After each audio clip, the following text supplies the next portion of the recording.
Таджикистан присоединился к международной акции «Ночь в музее». В Национальном музее республики создали атмосферу истории, культуры и искусства. Среди посетителей моя коллега Нушин Кузиева. Нушин, что представили гостям?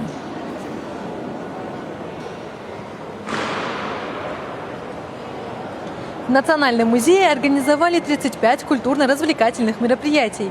От театрализованных постановок и выставок народных ремесел до концертов и интеллектуальных конкурсов.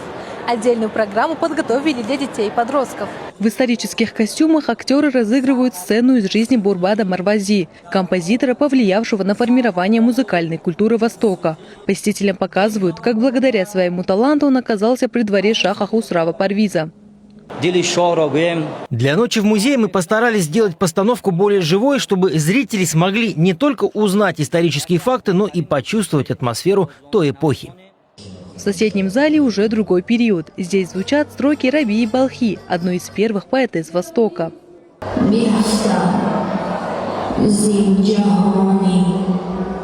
К акции присоединились больше 1000 жителей и гостей столицы, а также иностранные туристы.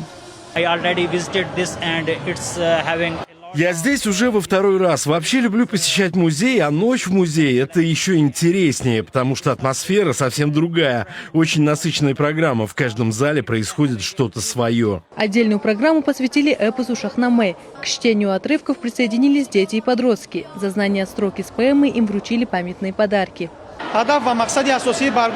Главная цель этой акции – продолжение культурной политики лидера нации, президента Таджикистана Эмомали Рахмона.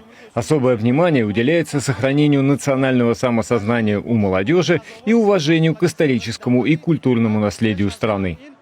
В ремесленной зоне посетителям показали, как создают традиционный чодар. Сначала мастерицы наносят рисунок на ткань, а затем вручную вышивают орнаменты цветными нитями. Рядом вяжут бадахшанские джурабы – теплые шерстяные носки с узорами. Узоры на джурабах сохранились еще со времен зороастризма. Их легко узнать по традиционным орнаментам и 3 основным цветам. Такие джурабы делают из овечьей шерсти. Они помогают сохранить тепло и защищают от простуды. В Национальном музее Таджикистана работают 22 больших и малых экспозиционных зала. Здесь представлены отделы природы, древней и современной истории, археологии, нумизматики, а также изобразительного и прикладного искусства. Нушин Кузиева, Парвиз Манонов, Мир 24.